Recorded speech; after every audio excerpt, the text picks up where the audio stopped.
Big boss Malayalam season 7 ലൈവിൽ രേണു സുധി ബോധം കെട്ടുകൊണ്ടിരിക്കുകയാണ്. Big boss ഒരു ടാസ്ക് കൊടുക്കുന്നുണ്ട്. ആ ടാസ്കിന്റെ ഭാഗമായിട്ട് ഫിസിക്കൽ ഗെയിമാണ്. കുറച്ച് തൊപ്പി കൊടുക്കുന്നുണ്ട്. അപ്പോൾ തൊപ്പി കൈക്കലാക്കുന്ന ആൾക്കാർക്കാണ് പവർ കിട്ടുന്നതെന്ന് പറയുന്നുണ്ട്. അപ്പോൾ അങ്ങനെ ആ തൊപ്പി പിടിച്ച് കുറയ്ക്കാനെ കൊണ്ട് അങ്ങോട്ടും ഇങ്ങോട്ടും എല്ലാവരും ഓടുന്നുണ്ട്. നല്ല ഫിസിക്കലായിട്ടുള്ളൊരു ഗെയിമാണ്. അപ്പോൾ അതൊക്കെ കഴിഞ്ഞിട്ടാണ് രേണു സുധി ബോധം കെട്ട് വീഴുന്നത്. അപ്പം ആര്യൻ അത് കണ്ടിട്ട് അവിടെ കിടന്ന് ചിരിച്ചിട്ട് പറയുന്നു, രേണു സുധി ചത്തുപോയി, ഒന്ന് തൊട്ടാൽ ചാവുന്ന ആളാണ്. അതുപോലെ സുധിച്ചേട്ടൻ്റെ കൂടെ രേണു ചേച്ചിയും ചത്തങ്ങ് പോയി എന്നൊക്കെ കടന്നിട്ട് പറയുന്നുണ്ട്. പറഞ്ഞിട്ട് അവിടെ കിടന്ന് ചിരിക്കുവാണ്. സത്യം പറഞ്ഞാൽ ഒരു എന്താ പറയുക, ഒരു സാമാന്യ ഒരു മനുഷ്യത്വമെങ്കിലും കാണിക്കണ്ടേ. സത്യം പറഞ്ഞാൽ അതിനോട് എനിക്കൊരു യോജിപ്പില്ല കേട്ടോ ആ പറഞ്ഞതിനകത്ത്. കാരണം ഫിസിക്കൽ പരമായിട്ടുള്ള ഗെയിം വരുന്ന സമയത്തൊക്കെ അപകടങ്ങളും എന്തെങ്കിലുമൊക്കെ ഇതുപോലൊക്കെ ഉണ്ടാവാം. ശാരീരികമായിട്ട് എന്തെങ്കിലുമൊക്കെ അപകടങ്ങളൊക്കെ ഉണ്ടാവാം. ആ സമയത്ത് കളിയാക്കി ചിരിക്കുക, അല്ലെങ്കിൽ ചത്തുപോയി, തൊട്ടാ ചത്തുപോകും എന്നൊക്കെ പറയുന്നതിനോട് ഒട്ടും യോജിക്കാൻ പറ്റുന്ന കാര്യമല്ല. അതിനോട് എനിക്ക് യോജിപ്പില്ല. ആരും പറഞ്ഞത് തെറ്റ് തന്നെയാണ്, അങ്ങനെ പറയാനേ പാടില്ല.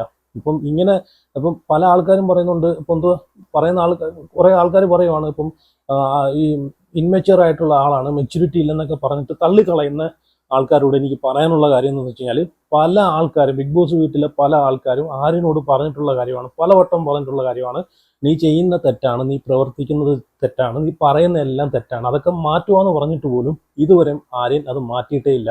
ഒരു സാമാന്യ ഒരു ഒരു ഒരു കൊച്ചു, ഒരു 5 വയസ്സുള്ളൊരു കൊച്ചിൻ്റെ അടുത്ത് പോലും പറഞ്ഞു കഴിഞ്ഞാൽ, ഒരു 2 വട്ടം പറഞ്ഞാൽ പോലും ആ കുഞ്ഞ് കേൾക്കും. പക്ഷെ ഈ ആര്യനോട് എത്ര വട്ടം ആ വീട്ടിലുള്ള ആൾക്കാർ പല കാര്യങ്ങൾ പറഞ്ഞിട്ട് പോലും ആര്യൻ അതൊന്നും കേൾക്കുന്നില്ല. പല രീതിയിലാണ് അവിടെ ആര്യൻ കാണിച്ചു കൂട്ടുന്നത്. അതുപോലെ ഈ അനുമോളെ പറ്റിയിട്ടൊക്കെ എന്തൊക്കെയാണ് ഈ ആര്യൻ പറഞ്ഞിട്ടുള്ളത്. എല്ലാവരും ബാത്റൂമിൽ പോകാൻ നിൽക്കുന്ന സമയത്ത് ബിന്നി കയറിയിട്ട് ഇറങ്ങുന്ന സമയത്ത് മുല്ലപ്പൂവിന്റെ മണവും, അതുപോലെ അനുമോള് കയറി ഇറങ്ങുന്ന സമയത്ത് ബാഡ് സ്മെല്ലാന്ന് വരെ ഈ ആര്യം പറഞ്ഞിട്ടുണ്ട്. ഒരു കാരണം വെച്ചാൽ ഇമ്മെച്യൂരിറ്റി എന്ന് പറയാൻ പറ്റത്തില്ല, ഇത് സാഡിസ്റ്റ് മെന്റാലിറ്റിയാണ്, വേറെ ഒന്നുമല്ല കേട്ടോ. അഹങ്കാരം എന്ന് പറഞ്ഞാൽ അങ്ങേയറ്റത്തെ അഹങ്കാരമാണ്. ആര്യന് പീക്ക് ലെവലിൽ നിൽക്കുന്ന അഹങ്കാരമാണ്. പല ആൾക്കാരും പറഞ്ഞു കൊടുത്തിട്ടുള്ളതാണ്.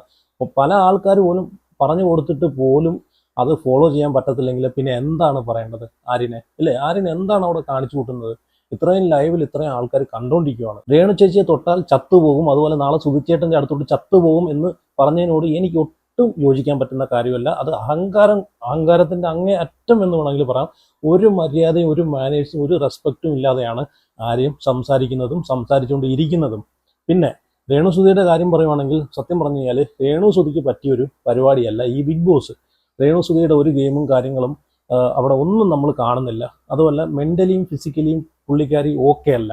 ഇനി വരും ടാസ്കുകളൊക്കെ ഭയങ്കരമായിട്ടുള്ള ഫിസിക്കൽ ടാസ്കുകളാണ്. അതിനകത്തൊന്നും രേണുസുധിക്ക് പങ്കെടുക്കാനേ പറ്റത്തില്ല, ഗെയിം കളിക്കാനും പറ്റത്തില്ല. അപ്പം ഇപ്പം ഈ ഒരു ഫിസിക്കൽ ടാസ്കിൽ തന്നെ രേണുസുധി ബോധം കെട്ട് വീണെങ്കിൽ ഇനി വരും ഫിസിക്കൽ ടാസ്കിൽ എന്തായിരിക്കും അവസ്ഥ നമുക്ക് ചിന്തിക്കാന്നല്ലേ ഉള്ളൂ. രേണുസുധി തന്നെ പറയുന്നുണ്ടായിരുന്നു, എനിക്ക് വയ്യ, അതുപോലെ തലവേദന ഉണ്ട്, തലകറക്കമുണ്ടെന്നെല്ലാം പുള്ളിക്കാരി തന്നെ പറഞ്ഞിട്ടുണ്ടായിരുന്നു. അപ്പം ഈ ഒരു ഷോ എന്തുകൊണ്ടും രേണുസുധിക്ക് പറ്റിയൊരു ഷോ അല്ല. അതല്ല മാത്രമല്ല, പുള്ളിക്കാരി ഫുഡ് കഴിക്കുന്നതായാലും വലിയ ഇതിലല്ല കഴിക്കുന്നത്, ചെറിയൊരു ക്വാണ്ടിറ്റിയിലും കണ്ടേ കഴിക്കുന്നത്. അപ്പോൾ അങ്ങനെയൊക്കെ പിടിച്ച് ഒന്നാതെ അവിടെ പട്ടിണിയും പരിവട്ടനമായിട്ടൊക്കെയാണ് പോകുന്നത് ബിഗ് ബോസ് വീട്.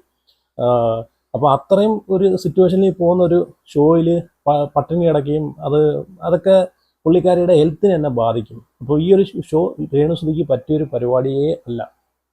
ആര്യൻ ഇവിടെ പറഞ്ഞതിനോട് ഒരിക്കലും യോജിക്കാൻ പറ്റത്തില്ല. പിന്നെ ഇതിൻ്റെ ഇടയ്ക്ക് ഷോ ഓഫ് കാണിക്കാനെ കൊണ്ട് അക്ബർ കയറി വരുന്നുണ്ട്. അതെന്തിനാണെന്ന് ചോദിച്ചാൽ നല്ലതുപോലെ മനസ്സിലാക്കാനേ ഉള്ളൂ. കാരണം വൈൽഡ് കാർഡൊക്കെ അവിടെ വന്നപ്പോഴത്തേക്ക് പുറത്തെ കാര്യങ്ങളൊക്കെ അക്ബർ നല്ല രീതിയിൽ മനസ്സിലാക്കിയിട്ടുണ്ട്. എന്ന് വെച്ച് കഴിഞ്ഞാൽ അനുമോക്കാണ് ഏറ്റവും കൂടുതൽ വോട്ട് സപ്പോർട്ടും, അതുപോലെ ഷാനവാസിനാണ് ഏറ്റവും കൂടുതൽ ആൾക്കാർ ഷാനവാസിനെ നല്ല രീതിയിൽ ഇഷ്ടപ്പെടുന്നുണ്ടെന്ന് മനസ്സിലാക്കിയ അക്ബർ കളം മാറ്റി ചവിട്ടുവാണ്, വേറൊന്നുമല്ല. അല്ലെങ്കിൽ ഇത്രയും ദിവസം ആര്യൻ അവിടെ എന്തൊക്കെ പറഞ്ഞിട്ട് പോലും പ്രതികരിക്കാത്ത അക്ബർ ഇപ്പം ആര്യൻ്റെ വിഷയം വന്നപ്പോഴത്തേക്ക് എടുത്തു ചാടി പ്രതികരിക്കുവാണ്. ഷോ ഓഫ് കാണിക്കാൻ തന്നെയാണ്, വേറെ ഒന്നിനുമല്ല. അക്ബറിന് മനസ്സിലായി, വൈൽഡ് കാർഡ് കയറി വന്നപ്പോഴത്തേക്ക് അവിടുത്തെ എങ്ങനെയൊക്കെയോ കുറേ കാര്യങ്ങൾ മനസ്സിലാക്കി അവരോട് ചോദിച്ചാണോ അല്ലാതെ എന്ന് കുറച്ച് കാര്യങ്ങൾ മനസ്സിലാക്കി എടുത്തിട്ടുണ്ട്. ഇവിടെ ആര്യന് നെഗറ്റീവാണ് പുറത്തോട്ട് പോകുന്നതെന്ന് നല്ല രീതിയിൽ മനസ്സിലാക്കിയിട്ടാണ് ഇവിടെ ആര്യൻ്റെ അടുത്ത് കിടന്നിട്ട് ഈ ഷോ ഓഫ് കാണിക്കുന്നത്. ആര്യൻ്റെ അടുത്ത് പറയുന്നുണ്ട്, നീ എന്ത് വേലയുടെ കാണിച്ചു, നീ എങ്ങനെ എന്തോ സംസാരിച്ചത്, അങ്ങനെയൊക്കെ പറഞ്ഞ് നീ എന്തിനാ ചിരിച്ചെന്നൊക്കെ പറഞ്ഞ് ചോദിക്കുന്നുണ്ട്. അപ്പം ആര്യനും തിരിച്ചു ചോദിക്കുന്നുണ്ട്, അനീഷിൻ്റെ കേസിലും നീ എങ്ങനെയാണ്, നീ ചിരിച്ചില്ലെന്നൊക്കെ ചോദിക്കുന്നുണ്ട്. അപ്പം നമുക്കറിയാം അക്ബറിനെ സംബന്ധിച്ച് ഇപ്പം ഏറ്റവും കൂടുതൽ അവിടെ മോശവാക്കുകൾ സംസാരിച്ചുകൊണ്ടിരുന്നതും ബുള്ളിങ് നടത്തിക്കൊണ്ടിരുന്നതും അക്ബറാണ്, അവിടെ എല്ലാ ആൾക്കാരെയും, അല്ലേ? ആ അക്ബറാണ് ഇവിടെ വന്നിട്ട് ഇതിനെ ന്യായീകരിക്കാൻ നോക്കുന്നത്. മാത്രമല്ല രേണുസുതിയുടെ കേസ് കിട്ടില്ലേ, സെപ്റ്റിക് ടാങ്ക് എന്ന് വിളിച്ച അക്ബർ സോറി പറയാൻ പോലും കൂട്ടാക്കാതെ നിന്നിട്ട് അവസാനം എന്താ ചെയ്തത്, ലാലേട്ടൻ വന്ന് പറയിപ്പിക്കേണ്ടി വന്നു സോറി. ലാലേട്ടൻ വന്ന് സോറി പറയിപ്പിച്ചിട്ടാണ് അക്ബർ സോറി പറഞ്ഞത്. എന്ന് വെച്ചാൽ അപ്പോഴാണ് അക്ബറിന് മനസ്സിലായത് വെളിയിൽ ഇത് കുറച്ച് നെഗറ്റീവായിട്ടാണ് ഓടിക്കൊണ്ടിരിക്കുന്നത്, പ്രേക്ഷകരെല്ലാം അക്ബറിന് എഗൻസ്റ്റ് ആയിട്ടാണ് നിൽക്കുന്നത്, അതുകൊണ്ടൊരു സോറി പറഞ്ഞേക്കാന്ന് പറഞ്ഞ് സോറി പറഞ്ഞാണ്. അപ്പം രേണുസുതിനെ സെപ്റ്റിക് ടാങ്ക് എന്ന് പറഞ്ഞ അത്രയും മോശമായിട്ടുള്ള വാക്കുകളൊക്കെ വിളിച്ച അക്ബറിനും ഇതിനകത്ത് ഷോ കാണിക്കേണ്ട ഒരു കാര്യമില്ലെന്നാണ് എനിക്ക് തോന്നിയത്. ഇവിടെ ആരിനും മലയാളം അറിയത്തില്ല, അതുപോലെ ഇമ്മെച്യൂരിറ്റിയാണ് പറഞ്ഞ് തള്ളിക്കളയുന്ന ആൾക്കാർ ഒരു കാര്യം മനസ്സിലാക്കുക. കഴിഞ്ഞ ദിവസങ്ങളിൽ രാത്രിയിൽ ഇരുന്ന് നൈറ്റിൽ ഗ്രൂപ്പ് ഡിസ്കഷൻ നടത്തുന്നത് നമ്മളെല്ലാവരും കണ്ടതാണ്. അപ്പോൾ അവിടെ ഈ ഇമ്മെച്യൂരിറ്റി ഒന്നും കണ്ടില്ലല്ലോ. നല്ല മെച്യൂരിറ്റിയിൽ ഇരുന്നാണ് അവിടെ ആര്യൻ ഓരോ കാര്യങ്ങൾ സംസാരിച്ചിട്ടുള്ളത്. സത്യം പറഞ്ഞു കഴിഞ്ഞാൽ ആര്യന് നല്ല രീതിയിലുള്ള അഹങ്കാരമുണ്ട്, പ്രത്യേകിച്ച് അവിടുത്തെ ഫീമെയിൽ കണ്ടസ്റ്റൻസിനോടാണ്, പ്രത്യേകിച്ച് അനുമോളോടത്താണ് നല്ല രീതിയിൽ അഹങ്കാരമാണ് കാണിക്കുന്നത്.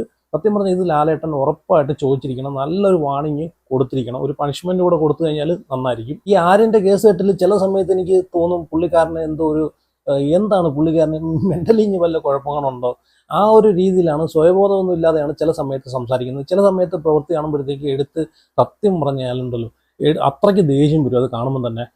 എനിക്കറിയത്തില്ല എന്താണ് ഈ പുള്ളിക്കാരൻ കാണിച്ചു കൂട്ടുന്നതെന്നൊരു പിടിയില്ല. ഫസ്റ്റ് വീക്കൊക്കെ നമുക്ക് കണ്ടു കഴിഞ്ഞാൽ ആര്യൻ എന്തൊരു പാവമായിരുന്നു, ഒരു പ്രശ്നമില്ലായിരുന്നു, ഒരു കുഴപ്പമില്ലായിരുന്നു ആദ്യത്തെ ഒരാഴ്ച. അത് കഴിഞ്ഞിട്ട് പുള്ളിക്കാരൻ എന്തോ സംഭവിച്ചെന്നൊരു പിടിയില്ല. എനിക്ക് ജിസേലുമായിട്ടുള്ളൊരു കൂട്ടുകെട്ടൊക്കെ തുടങ്ങിയത് പിന്നെയാണെന്ന് പുള്ളിക്കാരൻ്റെ റിലേ ഒക്കെ പോയെന്ന് തോന്നുന്നു. പിന്നെ അങ്ങോട്ട് പരിസരം ബോധമില്ലാത്ത കാര്യങ്ങളൊക്കെയാണ് സംസാരിക്കുന്നതും പ്രവർത്തിക്കുന്നതും. ഒരുപാട് വട്ടം ആ ബിഗ് ബോസിൽ ആൾക്കാരെല്ലാം പറഞ്ഞു കൊടുത്തിയാണ്, മറ്റുള്ള കണ്ടസ്റ്റൻസ് എല്ലാം പറഞ്ഞു കൊടുത്തിയാണ്, നീ ചെയ്യുന്നതൊക്കെ തെറ്റാണ്, നീ പറയുന്നതൊക്കെ മോശമാണെന്ന് പറഞ്ഞു കൊടുത്തിട്ട് പോലും പുള്ളിക്കാരൻ അത് തിരുത്താൻ തയ്യാറാവണമെന്നില്ല. എത്ര വട്ടം ലാലേട്ടൻ വരെ പറഞ്ഞിട്ടുണ്ടെന്നറിയോ, എന്നിട്ടും പുള്ളിക്കാരൻ അത് തയ്യാറാവുന്നില്ല. എന്തുവാണ് ഇത്, എനിക്കൊന്നും മനസ്സിലാവുന്നില്ല പുള്ളിക്കാരൻ എന്താ ഇങ്ങനെയെന്ന്. ഒരു 10-23 വയസ്സുണ്ട്. ഇപ്പം മെച്യൂരിറ്റി ഇല്ലെന്ന് പറയുന്ന ആൾക്കാരോടാണ് എനിക്ക് പറയാനുള്ളത്. കാരണം 23 വയസ്സുള്ളൊരു ആൾക്ക് മെച്യൂരിറ്റി ഇല്ലെന്ന് പറയുന്നതിൽ എന്ത് അടിസ്ഥാനമാണ് ഉള്ളതെന്നാണ് എനിക്ക് മനസ്സിലാവാത്തത്. പിന്നെ ഇപ്പം ഈ ആര്യനെ പുറത്ത് കളയണം, എടുത്തു കളയണം എന്നൊക്കെ പറയുന്ന ആൾക്കാരോട് എനിക്ക് തോന്നുന്നത് വോട്ടിങ്ങിൽ ചിലപ്പം ആര്യനെ എടുത്തു കളയാൻ പറ്റും, പക്ഷെ അല്ലാതെ ആര്യനെ ബിഗ് ബോസ് പുറത്ത് കളയത്തേയില്ല. കാരണം ഇപ്പം നിലവിൽ ആര്യനെ കൊള്ളോണ്ടാണ് അവിടെ ഒരു കണ്ടന്റ് ബിഗ് ബോസിൽ പൊയ്ക്കൊണ്ടിരിക്കുന്നത്. ആര്യനൊക്കെ പോയി കഴിഞ്ഞാൽ കണ്ടന്റ് ക്ഷാമം തന്നെയായിരിക്കും, അവിടെ ഒരു കാര്യവും നടക്കത്തില്ല. അപ്പം അതുകൊണ്ട് ബിഗ് ബോസ് പുറത്ത് കളയാൻ ചാൻസ് ഇല്ല. ഇപ്പം ഈ രേണുസുതിയുടെ ഒക്കെ കാര്യം പറയുകയാണെങ്കിൽ രേണുസുതിനൊക്കെ എന്തിനാണോ എന്തോ അവിടെ വെച്ചുകൊണ്ടിരിക്കുന്നത്. സത്യം പറഞ്ഞു കഴിഞ്ഞാൽ ഞാൻ ലൈവിൽ മഷിയിട്ട് നോക്കിയിട്ട് പോലും ഈ രേണുസുതിനെ കാണുന്നില്ല. ഇത് എവിടെ പോയി കിടക്കുമെന്ന് വെച്ച് കഴിഞ്ഞാൽ ഒരു പിടിയില്ല. മസ്താനി വന്ന സമയത്ത് 2 ദിവസം രേണുസുതിയെ കണ്ട് ഉണർത്തുവോ എന്തോ ഉറക്കത്തിൽ നിന്ന് എണീപ്പിക്ക് എന്തൊക്കെയോ ചെയ്യിപ്പിക്കുമോ എന്നൊക്കെ പറഞ്ഞിട്ട് പിന്നെ ആ വഴിക്ക് പിന്നെ ഒന്നും കാണാനില്ല. വന്ന സമയത്തൊന്നും രേണുസുതിനെ ഒന്ന് കണ്ടായിരുന്നു, മസ്താനി വന്ന സമയത്ത്. സത്യം പറഞ്ഞാൽ രേണുസുതിക്ക് പറ്റിയൊരു പ്ലാറ്റ്ഫോം അല്ല. രേണുസുതിയൊക്കെ എടുത്ത് കളയേണ്ട സമയം കഴിഞ്ഞു. എങ്ങനെയെങ്കിലും ആ ഒരു നോമിനേഷനിൽ ഇട്ടിട്ട് പുള്ളിക്കാരിയെ ഒന്നിൽ എടുത്ത് കളയും കേട്ടോ. കാരണം പുള്ളിക്കാരിയെ കൊണ്ട് അത് പറ്റുന്നൊരു ഗെയിം ഷോ അല്ല. കാരണം പുള്ളിക്കാരി ഇത്രയും ദിവസമായിട്ട് ഒരു കണ്ടന്റും കൊടുത്തിട്ടില്ല, അവിടെ ഒരു പരിപാടിയും ചെയ്തിട്ടില്ല. ഇനിയിപ്പം ഫിസിക്കൽ ടാസ്ക് ഒക്കെ വരുവാണ്, അപ്പോൾ ഇതിലും വലിയ സംഭവങ്ങളൊക്കെ ഇനി കാണാൻ കിടക്കുന്നേ ഉള്ളൂ. അപ്പം ആ ഒരു ഇതിലൊന്നും രേണുസുതിയെ കൊണ്ട് പറ്റുമെന്ന് എനിക്ക് തോന്നുന്നില്ല. അപ്പോൾ എന്തായാലും ഇതിനെ പറ്റിയിട്ടൊക്കെ നിങ്ങൾ അഭിപ്രായം ഉറപ്പായിട്ട് കമൻറ്റ് ചെയ്യുക. അപ്പം